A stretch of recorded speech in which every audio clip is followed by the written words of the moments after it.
Morning, everyone. It's another beautiful day, and I hope that that's good for your soul, and that you have some good plans for the day, even if they're a cup of tea in the sun or something like that.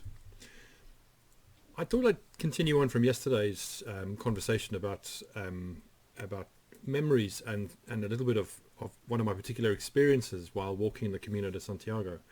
But this morning I saw a video posted in our Haxby group practice Facebook page, our local surgery, that made me stop and think again and maybe address something else, which ties into a conversation I heard on the radio, a program a couple of weeks ago, about a man called Ronnie Russell, who you may never have heard of, but Ronnie Russell sold his George medal.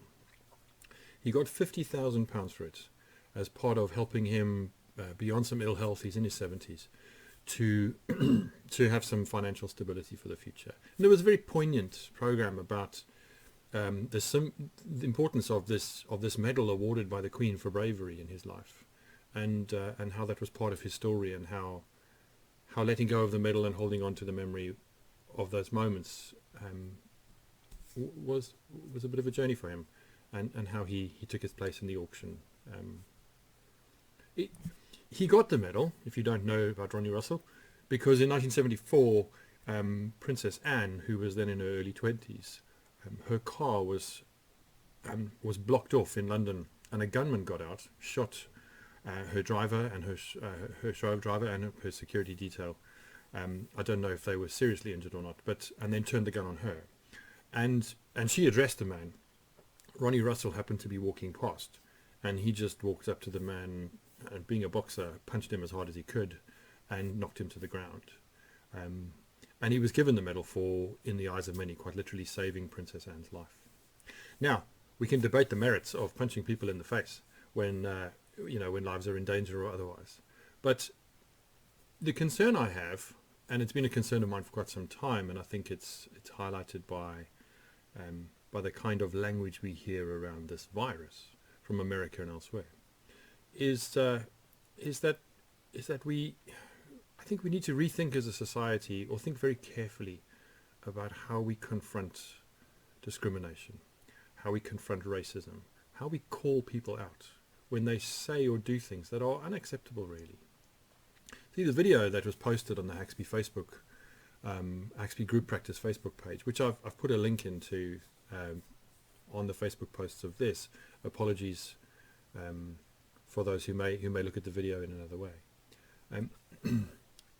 Is a very short clip between a doctor and one of the practice nurses, and the practice nurse's name is Louise. If you watch the video, you'll hear her speaking about some very just clumsy or downright rude and racist things that people have said to her because of what she looks like, not what she sounds like. Her English is impeccable, and her accent is far more British than mine.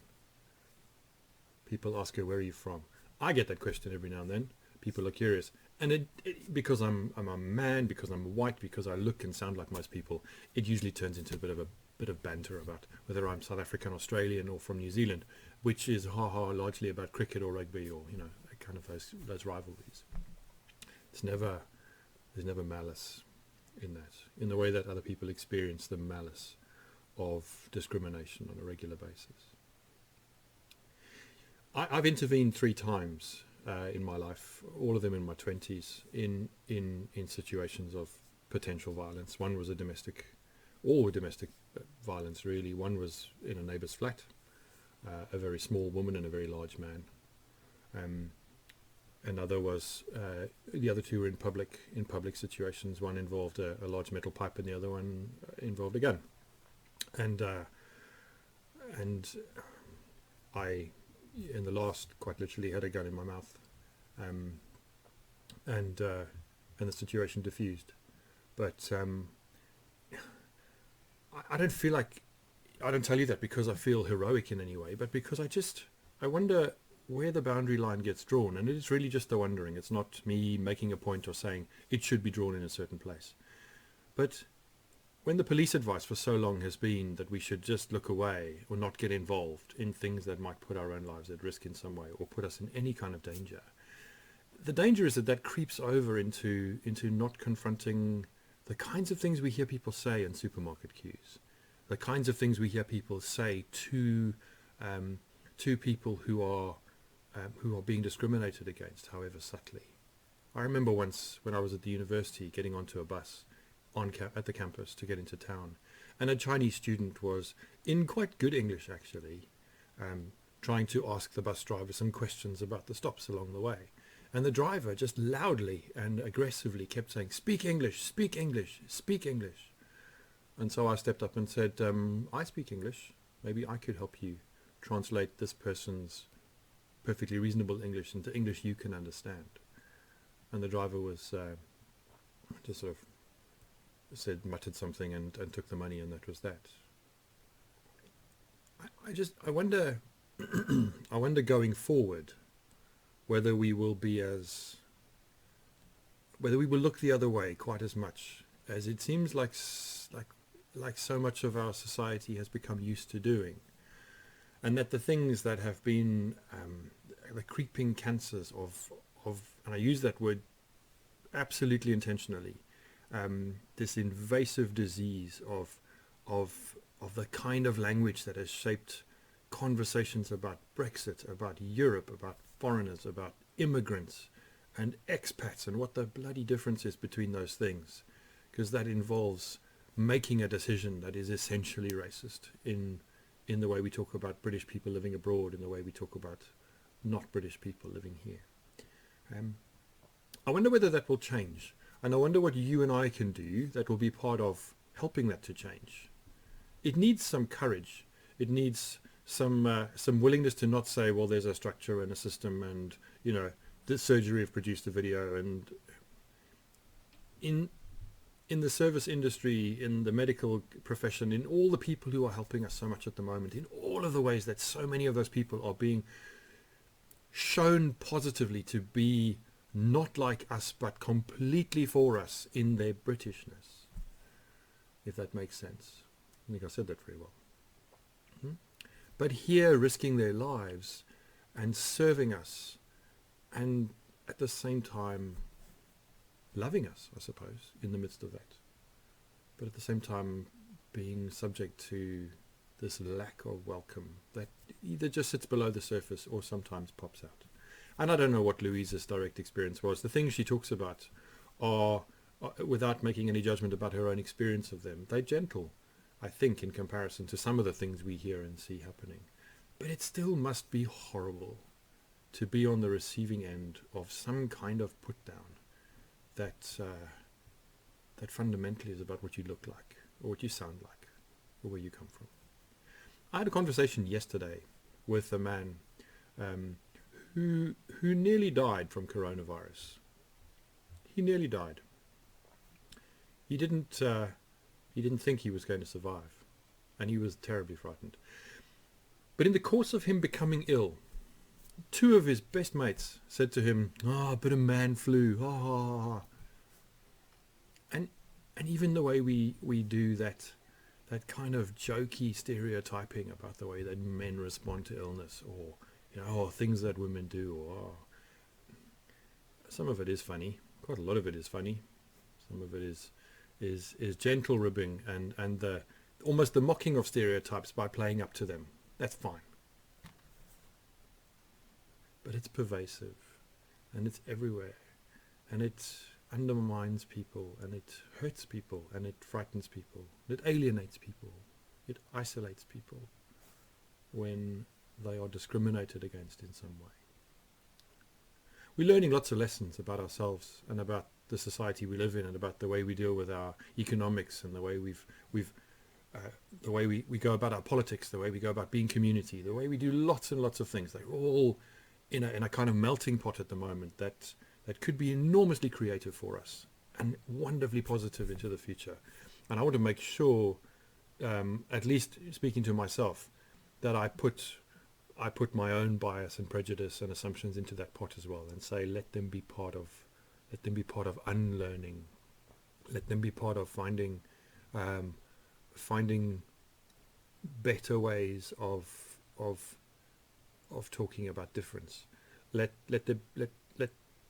that that theme be part of me asking what courage I have to intervene, to step up.